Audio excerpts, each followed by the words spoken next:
Okay, we will continue our session. So until second chapter we saw, right, how in the first chapter Arjuna expresses his concerns, his 5 reasons, how killing his relatives will not bring happiness, it is sinful, it will not, so women will not have protectors and they will be exploited, and different reasons, the reasons for his happiness, enjoyment, everything. And for that, Krishna gives, in the second chapter, Arjuna accepts Krishna as his guru because he was not able to decide what is right and what is wrong. Until that point of time, Krishna didn't speak anything. Krishna was silent and let him decide. So Arjuna was fully going here and there. No, like so. In the same way, in our life, we will be in such a confusion, man. You'll be in such a confusion, to do or not to do. So what is good, what is wrong? So we'll be very much like lost in decision making, and we don't decide anything. So and Arjuna was in that state because he knew that war is he has to fight the war. At the same time, he is not sure that fighting the war will give him happiness. So he was not able to decide if to fight the war or not. And finally, what he does is he accepts Krishna as his guru. So when he accepts Krishna as his guru, then Krishna starts instructing Arjuna. Okay. So why? Because the guru's instruction, the word Sanskrit word guru means heavy. Means if you keep all your analysis, all the other knowledge that you got from other sources, all other opinions of different people, everything in the material existence in one side, and guru's instruction on the other side, the instruction of guru weighs more than everything. Means such an importance that one should give to the instructions of guru. Means it's not like a you don't like if you say something illogical or unreasonable, you should do without any reasoning or anything. But it means that is a bona fide guru. Bona fide guru. Who is a guru? Guru is somebody who is actually connected to Krishna, who is actually a devotee of Krishna, who is actually who brings us closer to Krishna. He knows what is good for us in certain situations. For example, I will give an example. So, Srila Bhakti Siddhanta Saraswati Thakur, he is the guru of Srila Prabhupada. So, one time he was in Gaudiya Math, and there was one brahmachari serving under him. So, suddenly he heard the news that his mother was sick. And like he is staying away from his mother, serving the guru, and he heard from his village that his mother is sick. And and this brahmachari goes to Bhaktisiddhanta Saraswati Thakur and asks him, shall I go to see my mother? It is because she is saying that she is very critical health condition. And Bhaktisiddhanta Saraswati Thakur says, wait, I'll tell you. So like that, the disciple was kept waiting for some time. So, and after few days, like 10-15 days, then Bhaktisiddhanta Thakur calls that disciple and says, now you can go and see your mother.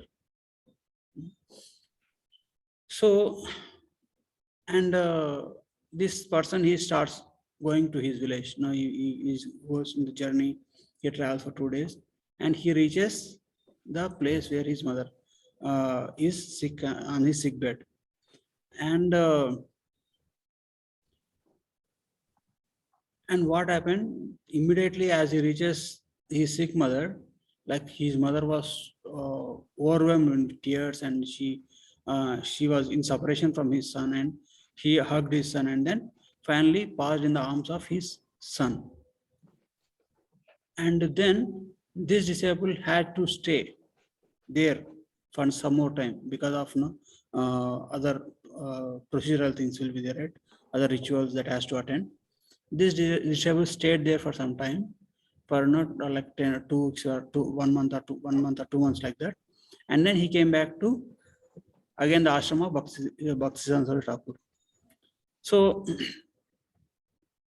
So then this disciple asked like the Guru, like Bhaktivinoda Thakur, why he made the decision of me sending me at the end. Means like he only had few hours to deal to reciprocate with me. It doesn't mean that his mother was helpless. Other relatives were there, but his mother was very much attached to this son. Okay, and Bhaktivinoda Thakur said, no, there is a reason. Because you are fully dedicated your life to Krishna's service and you are away from her. So even though she had all other son with her, her total consciousness was with you, about thinking about you. Because she is thinking about you, because you are a devotee of Krishna, she made a tremendous spiritual advancement.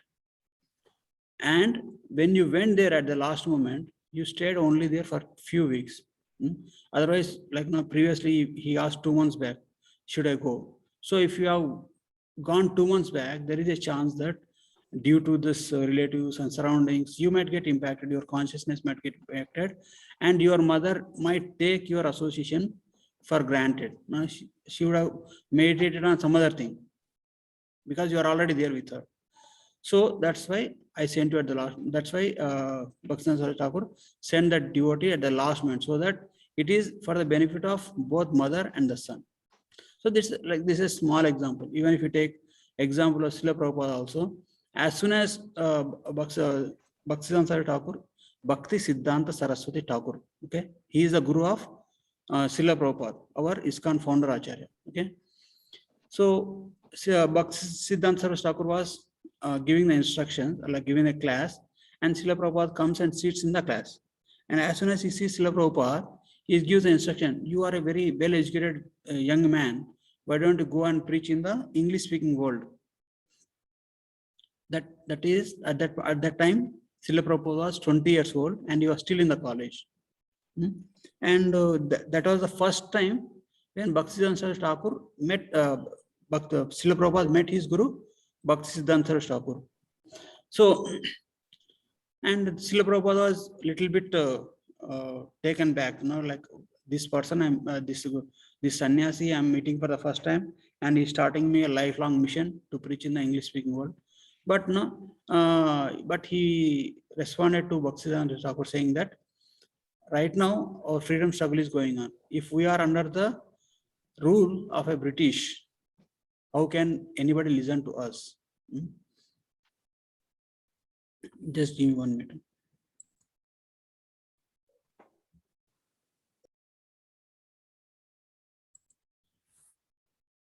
So we're discussing, right, about Srila Prabhupada immediately questioned, right now we are under the rule of British. If we go and preach our culture to the Western world, who will listen? Then Bhaktisiddhanta Thakur said, this spiritual knowledge cannot wait for anybody. Rulers may come and go, but this is a Sanatana Dharma.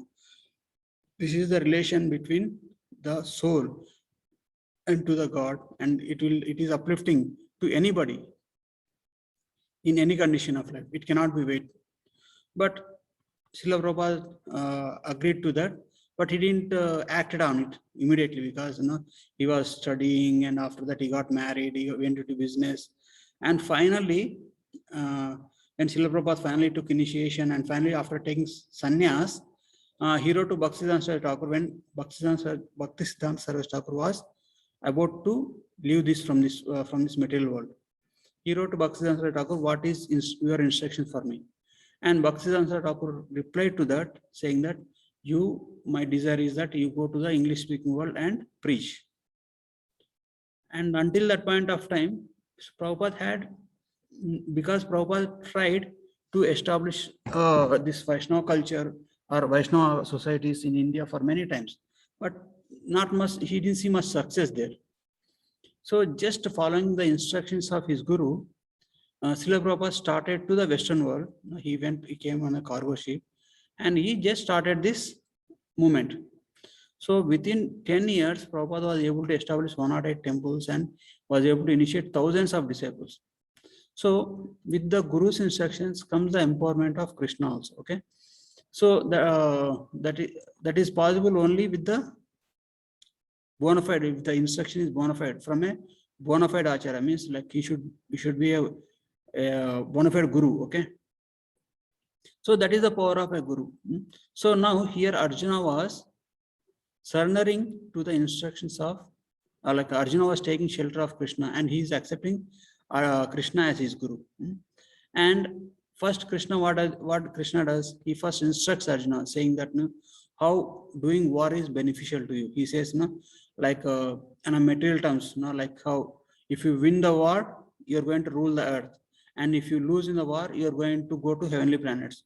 So in either cases, you're going to be in the, like it's a win-win situation. Don't worry about all these things. And he convinces that everybody is a spirit soul. You are not this body, you are a spirit soul. So even if you kill your relatives, they are not dead. They have to change their bodies. And he convinces them on the material terms, means like on the, like you see, there are different level of dealings, like Annamaya, Pranamaya, Manomaya, Annamaya, Jnanamaya, right? So, like just like a profit loss discussion, okay? Yeah. So he starts from there. Then from that point, he takes Arjuna to the next level. Next level is act without expecting results. So first, what is it? First thing is, first instruction he gives through his analysis is acting is more good to you. And then second thing is acting without expecting results. And then he says perform nishkama karma yoga, means like don't be attached to the results. You perform without attachment to the result. And then he gives the qualities of Sthita Prajna. Sthita Prajna is a equipoised person, means he is balanced even in the profit or loss, heat or cold, happiness or distress. You should act, you should perform your actions in such a manner. So that's why he says you should have that knowledge how to act. So when Krishna says this, like the qualities of Krishna talks about Buddhi Yoga, Arjuna gets confused. Means he says a person who is equipoised is greater, he says. Then Arjuna gets bewildered. So if you are saying a person with knowledge of Buddhi Yoga is very advanced, then why are you telling me to engage in this Karma Yoga, which will create the bondages of action and reaction? So, and like instead of that, I give up this fight and go to forest and engaging in acquiring knowledge, performing jnana, or Ashtanga Yoga or Buddhi Yoga process. Okay. And Arjuna is confused. So you are saying to act, but your instructions are differing something. Like it's called, they say, right, equivocal instruction. Means there Arjuna gets confused. Okay. So now Arjuna again thinks that karma, work, and jnana are two separate things. Because why we need jnana? We need jnana to know how to perform work perfectly, rightly. And how to perform work perfectly, that can be known from a bona fide guru. And even after receiving the instructions of bona fide guru, we should have this jnana, this knowledge, how to perform the action. Because if you see the life of Prabhupada, he gave one instruction: you go to the Western wall and preach.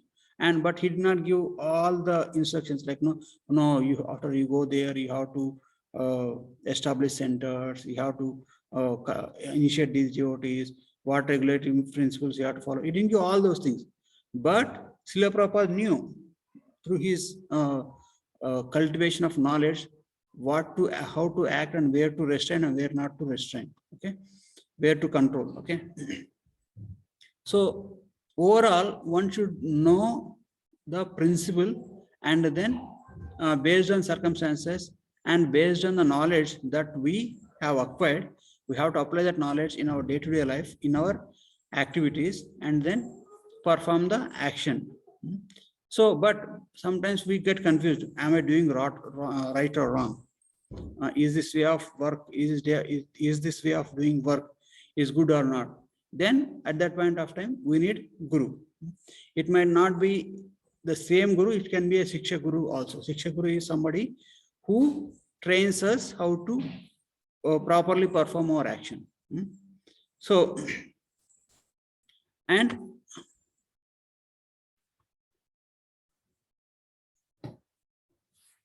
so, but like now coming to this context, okay? Arjuna is thinking, right? What was Arjuna thinking in the second chapter? I will give up everything and go to forest and just meditate. I don't want all these things, okay? Now, like we also feel many times when we come across some frustrating situations, where we are totally disappointed. At that point of time, we think that okay, we give up everything and go in the forest and meditate, or run away from the situation. So, but is giving up everything and going into forest and meditate, is it recommended? Is it bona fide? What does Srila Prabhupada says? No? Like with respect to the devotees, what they think is, no, I will give up all these material things and go to the Vrindavan and then chant and be there. So that can be done. So, what Srila Prabhupada did not recommend. Srila Prabhupada used to say, that is the level of Paramahamsas, where they are totally detached from the material aspects. Means they are fully in Krishna consciousness. They can chant 24 hours a day. Because if you take great devotees like Srila Haridas Thakur, he used to chant 196 rounds every day, 192 rounds every day. So, and only after chanting 192 rounds every day, they used to eat. Until that point of time, he never used to eat also. So, and he was totally blissful doing that. But we cannot do that due to our conditioned nature, because of our impure heart. Why? Because like there is one example, there used to be one disciple during Prabhupada time. So he was very much attracted to this. Initially that high in the bhakti will be there. I have to chant. I will be very. I will meditate nicely.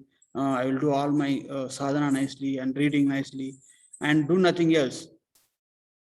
That kind of rush will come even in the spiritual thing also. But this is a Western body devotee. He went to Srila Prabhupada and said, Prabhupada, I will go to Vrindavan and I will just chant all day long.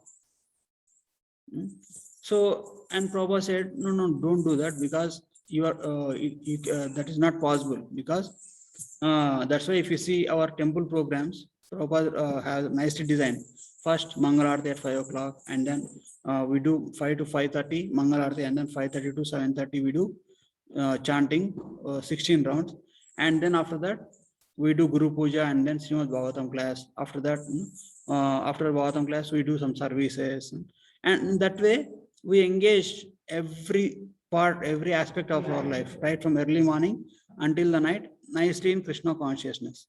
So that is the process that is designed by Srila Prabhupada. But this devotee, what he thought, I will just go to Vrindavan and chant all day long. That way, I make more progress without any distractions. So, without following even though Prabhupada said, I didn't approve that, he went to Vrindavan and he went to Radha Kund, and then he started chanting.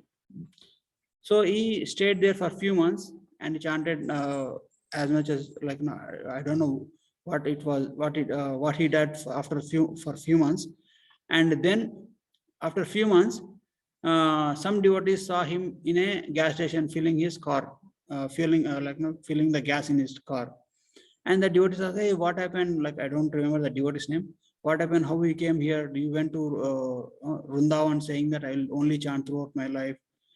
And this devotee said, I have chanted enough that will last throughout my life. So, and I came back. And now when he came back, that devotee, he was wearing non-devotee dress and he was totally into the material things. He was not even chanting 16 rounds or following 4 principles. What devotees in general do.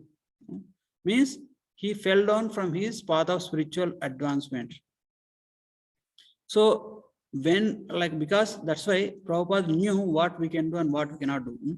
Even though it is said that in the Gaudiya Math, everybody chants 64 rounds every day, Prabhupada has made it to 16 rounds for us because based on our material circumstances, because we have to work, we have to maintain the families, we have to do different things, services also.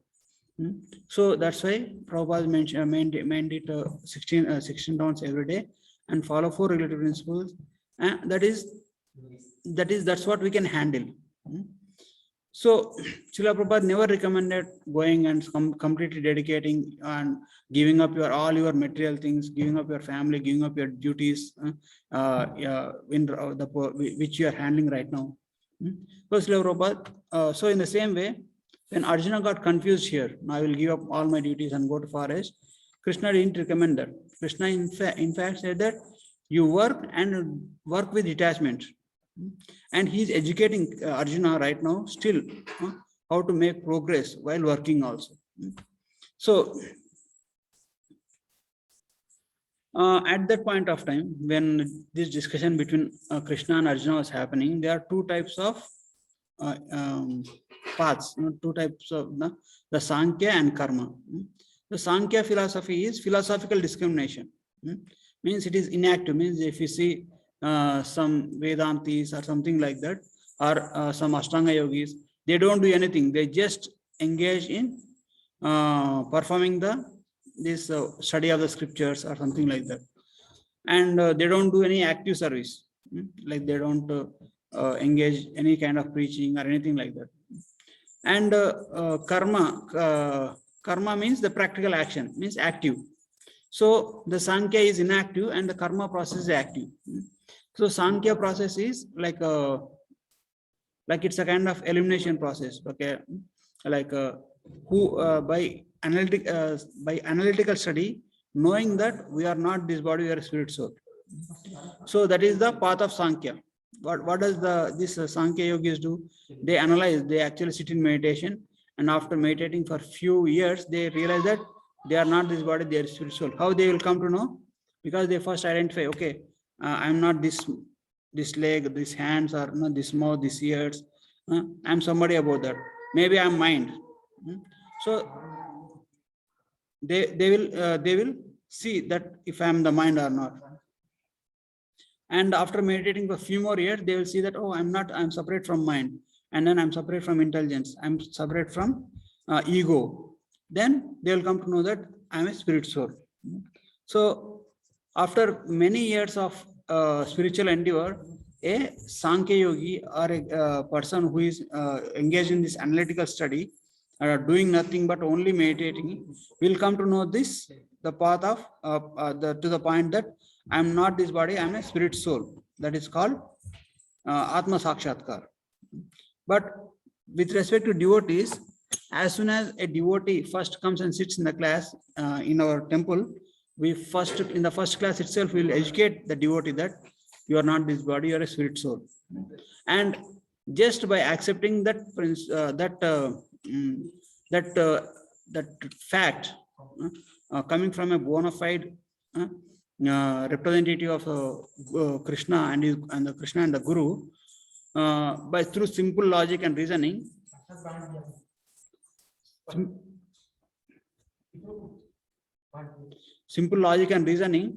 they will come to know that we are not this body and we are a spirit soul. So that's the easiest way of knowing the facts. Okay, like whatever that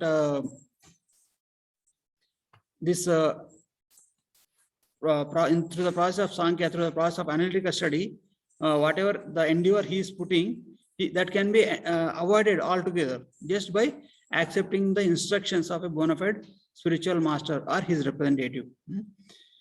So, and it says that no, like, but we should not accept any religious fact, any spiritual spiritual teachings blindly. Okay, like every spiritual practice should have 2 things. Okay, you should have a bona fide process and bona fide philosophy. So it is said that religion without philosophy is mental speculation, or a philosophy without religion is mental speculation. Yeah. So these both has to be there. Okay, I'll just change my text position. Okay, there is some disturbance here.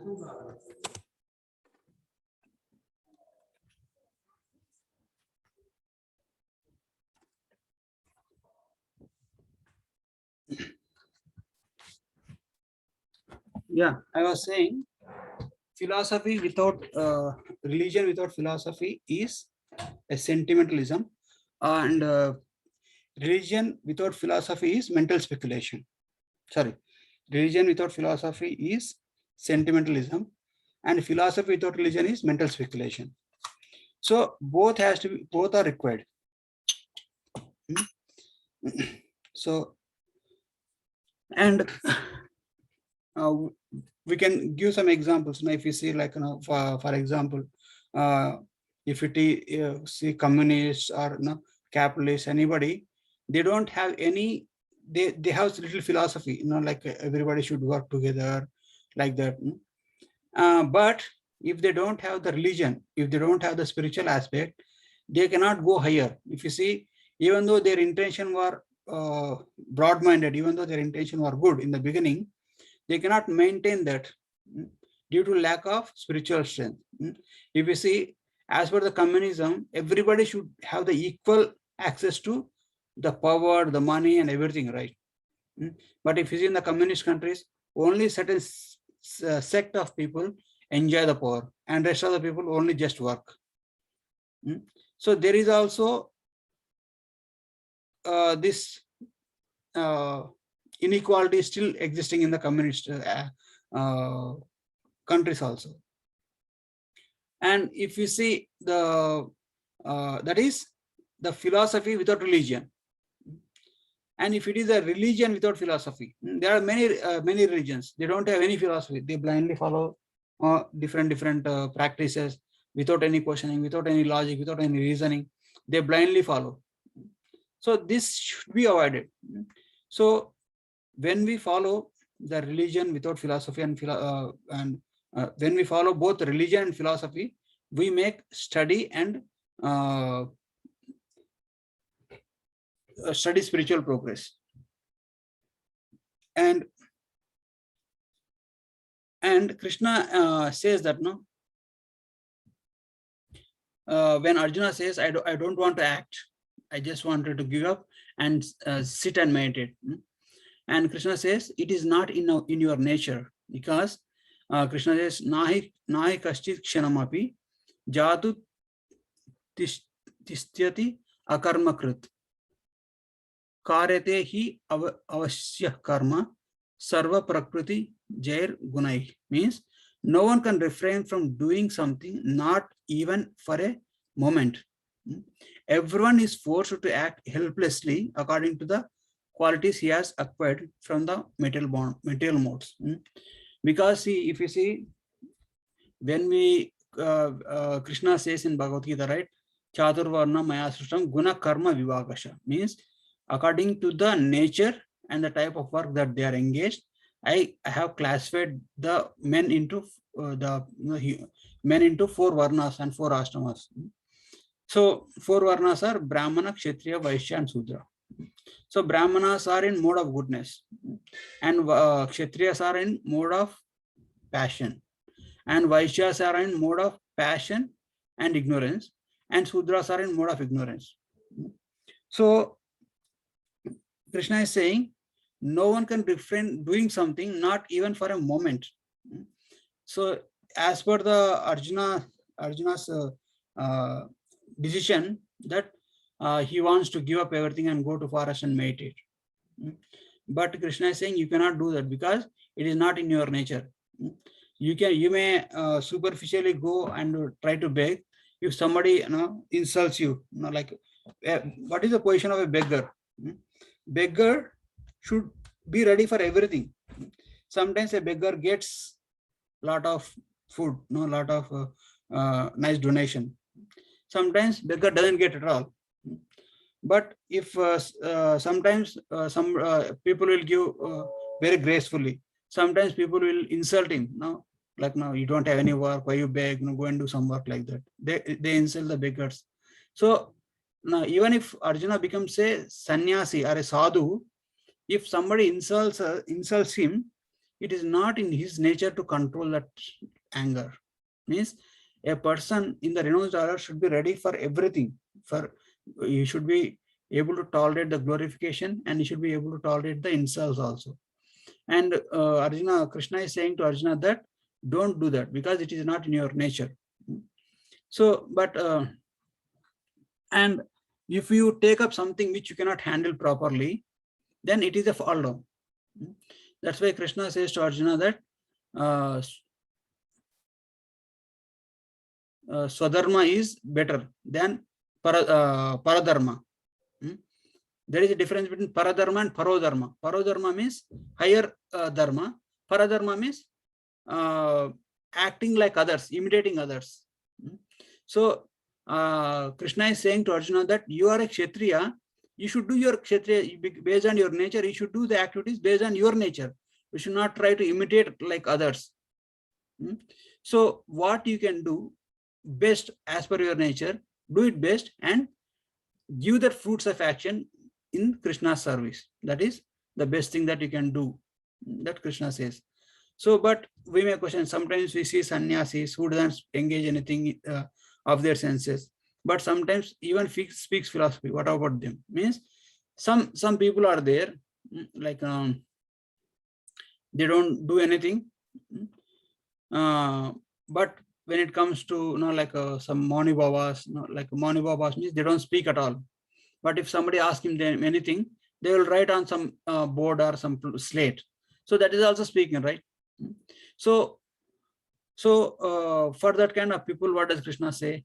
Krishna says, one who restrains the senses of action, but whose mind dwells on the sense objects, certainly deludes himself and is called a pretender. Means that kind of people who actually pose themselves like restraining from the objects of senses, but constantly meditates upon them, is a pretender.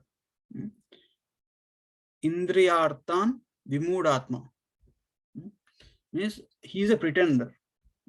So Krishna is telling Arjuna, even if you externally you may renounce everything, but based on your nature, you will meditate upon them. So then instead of being a genuine person, you will become a pretender. What does pretender do? They say something, they act something, they think about something. So a person who is honest and straightforward and simple in his dealings is very dear to Krishna.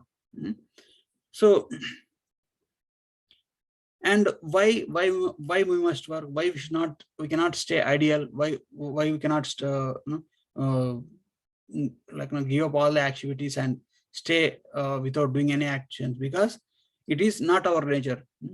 So Karma Yoga says soul is active by nature and renunciation is unnatural to stop working. If you see some sannyasis, Mayavadi sannyasis, like Mayavadi sannyasis means they say that Brahma Satyam Jagat Mithya. This entire material world is Mithya. This entire material world is false. So only Brahman is the highest and it is only the truth and everything is all illusion. That's why they say, okay, so that's why if I work in any way, I'm going to get entangled. So that's why they actually stop working.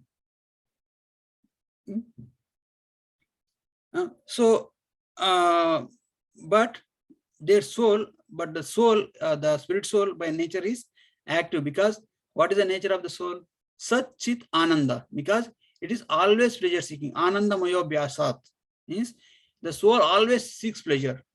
It always wants to keep up its pleasure, and it always wants to increase his happiness, restrain the protect whatever the happiness he has right now, or he or she has, and then increase, if possible, increase that happiness, but not decrease it anymore.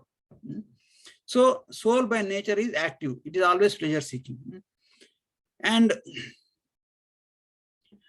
through the process of Karma Yoga, we actually does actions, but by engaging that action in the service of Krishna. But in the in the renounced order, if you give up the work, then it is unnatural to stop the work of the body or senses, because even if you don't do anything and just sit without moving, you are breathing and breathing out. Even in breathing and breathing out, you are actually killing many of the germs. And you have to eat something to live, right? Without eating, you cannot live for long. So if you want to eat, jiva jivasya jivanam, one living entity will eat another living entity. You cannot eat anything that is not a living object. So means like if you see the plants, they also have life. Even if you eat plants also, you are also performing some karma. So that is, it is unnatural to stop working. So, and also karma yoga purifies the material desires, because we being a soul, we always pleasure seeking. So we have many desires. But by engaging or by doubting all those activities in the service of Krishna, we want to have a family, we want to have a nice home, we want to have a nice job, and we want to have a nice fame, name, and everything. You can have everything, but you cannot. But you should know how to not to get entangled. So that is possible through karma yoga, by properly engaging everything in Krishna's service. If you have a home, yes, you maintain that home as in a Krishna centered way, because with Krishna in the center, you will not be entangled by the laws of karma. We discussed the example of how a military person goes to the border and kills. He will not be held responsible for the killings, because government gives him the medals and glorifies him. But if the same military person comes and kills his neighbor by picking a quarrel, he will be held responsible, and he will be kept in jail. Why? Because in the second example, in the second case, he killed for his self-interest. So for whom we are doing that activity matters a lot. So that's why we do everything: eating, sleeping, mating, defending, everything can be done in Krishna service. If you do in Krishna service, if you do with Krishna as the center, then that activities will purify us or material desires. Means we will lose attachment to the desire, material things. Okay. But if you don't engage, if you don't give or engage your senses in a Krishna activity way, then you cannot purify your senses and leads to fall down. Because see, if a person wants to have a relationship with opposite sex, then he has what is the karma yoga process? You get married and maintain the family, take responsibility, and you can have the association of opposite gender. But if you are not, but if you think that I will restrain, I will completely abstain from all these entanglements, I will only sit and meditate and does nothing, then it is very difficult to control. We saw the examples of Vishwamitra Muni, we saw the examples of Shaubari Muni, how they have meditated for thousands of years. When Vishwamitra meditated for thousands of years, and he achieved very, very great spiritual advancement in terms of meditation. But when Menaka came and just by hearing the ankle bells of Menaka, Vishwamitra got agitated, and he went in associated with Menaka, and lost his all spiritual advancement. Even Shaubari Muni, he was sitting under the water and meditating, and he saw two fishes mating. And when he saw two fishes mating, he developed desire. Oh, I should also have a life partner. And he came out from the water, and he went on searching for a woman. So those are all fall downs in the spiritual path. Or the best way to is just take responsibility, take the blessings of Krishna, and then engage nicely, maintain the family with Krishna-centered way. And just like if you see Ambarish Maharaj, Janaka Maharaj, they were all householders. Even Bhaktivinoda Thakur, he had 6 or 7 children. So they are all householders, but they are fully engaging everything in Krishna service. They are fully Krishna conscious, because by doing so, they are not entangled. If you see, like Ambarish Maharaj was spiritually more advanced than Durvasa Muni. That's how he was defeated by, he was able to counteract the offense of Durvasa Muni. And Janaka Maharaj, even though he was the king, even Ambarish Maharaj was the king. So both of them being in such a opulent position, highly responsible position, they were spiritually way advanced than a renunciates. So, and the Karma Yoga process allows us to maintain the body and soul. So this Karma Yoga process, through Karma Yoga process, because you are working, you are earning, you are maintaining family, so it gives some facilities also for us to know maintain the maintain the body and everything nicely, and mind to have the bodily and physical and mental needs, okay, mental and emotional needs. But if you don't do that in the renounced order of life, if you are not properly doing that, if you just focus on impersonal thing or giving up everything that is giving you pleasure, you cannot even maintain yourself, because even to maintain the body, you have to do some work. So that even that work also will entangle you. So that's why this process of giving up everything and engaging in impersonal meditation is not practical. That's what Krishna proves to Arjuna. And then what is the best way to work? Best way to work is yajnartat karmano nyatra yam karma lokoyam karma bandhana tad artam karma kaunteya mukta sangha samachara. Means work done as a sacrifice for Vishnu has to be performed. Work done as a sacrifice for Vishnu has to be performed. Otherwise, work causes a bondage in this material world. Therefore, perform your prescribed duties for his satisfaction, and in that way you will always remain free from bondage. Why? Because yajna should be performed for the pleasure of Vishnu. So when you say yajna should be performed for the pleasure of Vishnu, means like only sacrifice is not talking about only sacrifice, because everything can be done as a sacrifice to Vishnu. Or eating, it also can be performed as a service to Vishnu or Krishna. Or if you going on a shopping, that is also service to Krishna. You are performing chanting or puja or doing your job, maintaining the family. You do everything thinking that this is the property of Krishna that is kept in my care, and I should act very responsibly so that it is nicely engaged in Krishna's service. That is the way that we have to work. We should not claim our proprietorship falsely on anything, because we brought nothing with us when we came into this material world. But we acquired something in the middle, and we will be leaving this world without carrying anything, except that whatever the karma, the activity that you have performed, the karma phala. So that's why everything that is to be performed as a sacrifice to Vishnu means everything should be nicely engaged in Krishna's service. Everything, including maintaining family, even eating, or even the sense gratification that we do, should be performed as a service to Krishna. Because when we have senses, they have the hankerings, they have to be gratified, they have to be well supplied. Well supplied means not to the conception of sense enjoyment. They should be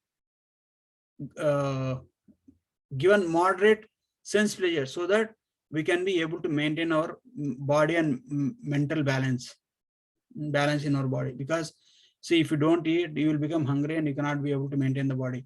If you don't give the objects that require sense gratification, they will. If you don't give positive sense gratification, means like positive. What is positive sense gratification? If you don't associate with some devotees or some nice like-minded persons who wants to progress nicely in the spiritual life, then your mind will demand the association of some materialistic person. You will go and associate with some materialistic person who is only after accumulating materialistic wealth and enjoying materialistic pleasures, and then you will give up your spiritual life and start enjoying like him. So instead, you take the association of devotees. That's why we invite everybody to come to temple, attend classes in person, so that you can have the association of other devotees. You know how others are leading your life. So by seeing them, we can get nice encouragement. Yes, we can also lead life like them. Like we can be exemplary for them, and they can be exemplary for us. So by mutual cooperation and friendship with nice devotees, we don't look for outside association. Outside association which is materialistic in nature. And also, if you develop some hankering to eat something or no, you first prepare that, offer to Krishna, and then take it as a prasadam, Krishna prasadam. That way you will be able to control your senses. So when we have the urge to speak something, we speak about politics, we have speak about different things, news, movies, all those things. Those are all material things. But if you speak about Krishna consciousness, speak about some glorify some devotees, that way we utilize our power of speech in Krishna's service, by glorifying Krishna, by chanting the name of Krishna. And we have the urge to hear something about something, because we always want to hear about. That's why we go on the internet, or we go on to the newspapers, and we want to see what's happening around us. We want to listen, know about different things. That urge we have. So that urge can be engaged by knowing about Krishna activity, by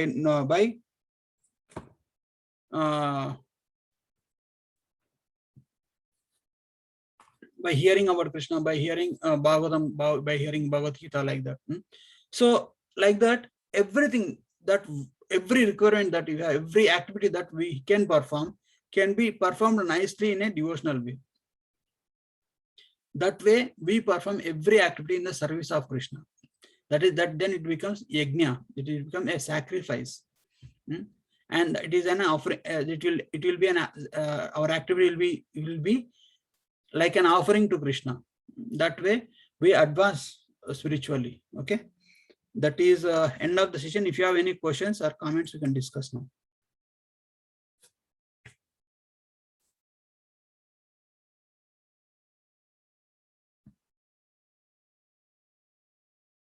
Hare Krishna, can you hear me?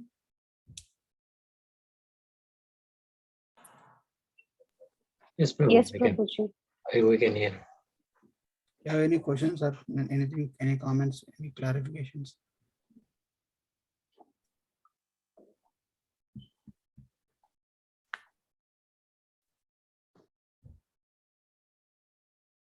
Okay, if you don't have any. I'm good, Prabhuji. Okay. Don't hesitate, not like if you speak up, that will be helpful. Other devotees might have that question, but they will not be able to speak up. But now, if you have anything to discuss, you can discuss also. Okay. Okay, if you don't have any questions, we then cheers. Grantha Srimad Bhagavad Gita ki jai, Srila Prabhupada ki jai, Ananta Koti Vaishnava Vrinda ki jai. Thank you. Hare Krishna. Hare Krishna, Prabhuji. Hare Krishna. Hare Krishna.